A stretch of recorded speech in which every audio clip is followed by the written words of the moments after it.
You know, some movies make you afraid of sharks, some make you afraid of dolls, but this one, it makes you afraid of clowns, popcorn, and cotton candy.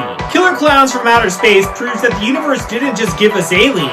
It gave us circus rejects with ray guns and a sugar addiction. These freaks show up, wrap people up in cotton candy, and drink their blood through crazy straws. And somehow it's still fun. Only in the 80s could total human annihilation come with neon lights and a theme song. So next time you go to the carnival, remember, the clown that's smiling at you might not be human.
Back in 1988, a group of brothers decided that horror needed fewer rules and way more clown makeup. So they made Killer Klowns from Outer Space, a movie where aliens don't just invade Earth, they turn it into a carnival from hell. This thing was made on a shoestring budget, filled with homemade animatronics, practical effects, and enough neon to power an entire mall. It bombed when it hit the theaters, but over time it became the cotton candy coated cult classic we all know today. Proof that all you need for cinematic immortality is popcorn that kills people and a clown car from space. So go ahead and press play on Killer Klowns from Outer Space. Just outside the small California town of Crescent Cove, a couple named Mike Tobacco and Debbie Stone are hanging out at the local Lover's Lane when they notice something strange streaking across the night sky. It looks like a comet crash landing nearby. They decide to check it out. Meanwhile, an old farmer spots the same glowing object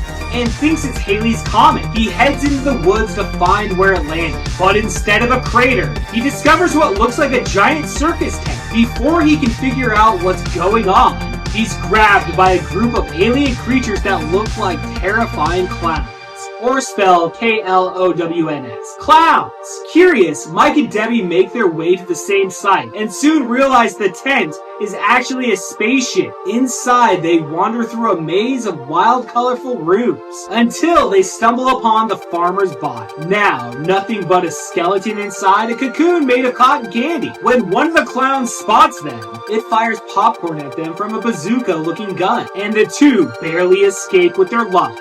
They rush to the police station to report what happened to Debbie's ex, Officer Dave Hansen, and his cranky partner, Curtis Mooney. Mooney assumes they're pulling a prank, but Dave humors them, and he drives out to the crash site. By the time they get there, the tent is gone. Dave, thinking Mike made it all up, detains it, but soon they realize something really is happening when they find one of the missing Lover's Lane cars filled with the same pink cocoon material. As this goes on, the clowns start invading Crescent Cove, using goofy-looking toy ray guns to trap townspeople inside cotton candy cocoons.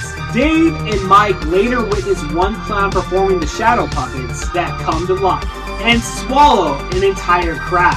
At the same time, Mooney has his own run-in at the station, trying to arrest one of the clowns, thinking it's just some kid in a costume. When Dave returns, he finds the clown using Mooney's corpse as a ventriloquist dummy, and Dave destroys it by shooting its big red nose, causing it to spin and explode into a cloud of confetti. Mike meets up with his buddies Rich and Paul Terenzi, which we remember from the beginning of the movie, and the three cruise around town in their ice cream truck, blasting warnings over the loudspeaker. Back at Debbie's house, the popcorn that stuck to her earlier hatches into tiny larval clowns, forcing her to flee. She's captured and sealed inside a giant balloon, just as Mike, Dave, and the brothers spot her being carried away. They follow the clowns to a nearby amusement park, where the aliens have parked their ship inside the funhouse. Dave and the Terenzi brothers sneak inside, but the Terenzi brothers get separated real quick. The group witnesses a clown drinking the blood of a victim through a curly straw, as this is one of the movie's wildest visuals, as they manage to free Debbie before being surrounded by a whole army of clowns.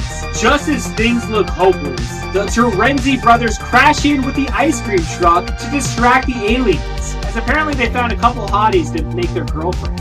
But a massive clown called JoJo the Clownzilla appears and crushes the vehicle. Dave stays behind to buy time for Mike and Debbie, smashing JoJo's nose with his police badge, which causes both the creature and the ship to explode in a fireworks-like blast. Moments later, debris rains down, including the clown car. To everyone's shock, Dave and the Terenzi brothers crawl out alive. As the heroes celebrate the night's insanity, a bunch of cream pies fall from the sky, landing right on their faces. Killer Klowns from outer space, ladies and gentlemen. Let's keep it simple. This movie rocks. This is one of those VHS covers I remember always seeing at the video store growing up. I'd look at it and think, oh, this must be something like It or Pennywise the Clown. Boy, was I wrong. I didn't actually watch this movie until I was well into my 30s, catching up on those amazing horror flicks from the 80s and the 90s that somehow slipped past me. When I finally sat down with a digital copy, I was instantly hooked. You realize right away it's a horror comedy. Totally my thing. The colors pop like crazy. The music is perfect. And yeah, the acting is over the top. But that's part of its charm. It's just one of those cult classics that you can dive into and just enjoy the hell out of.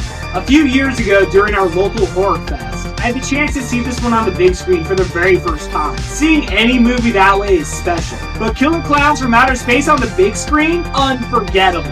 One of my favorite movie-going experiences ever. Since then, I've collected the Blu-ray and the 4K Steelbook, which looks incredible. The colors are so vibrant, the pinks, the blues. It's such a visually fun film. Now, for all the physical media collectors out there, finding an original VHS copy of this movie is not cheap. We're talking around $300 or more for the original media release from the 1980s. That's insane! If I had $300 to blow on a VHS, well, but thankfully I didn't have to. I've got to give a shout out to Katie Video on Instagram. I stumbled across her page and saw she sells custom VHS tapes. I took a chance and it was totally worth it. Super affordable. Looks just like the original, but brand new. So instead of dropping $300, I only spent $20 for this episode. Not bad, right? Definitely check her out if you're looking for a high quality custom tapes. So yeah, Killer Klowns from Outer Space is a cult favorite for a reason. It's one I revisit every year. And honestly, if I had to pick a movie to rewatch over and over and over again, this would be a top contender. It's not really scary,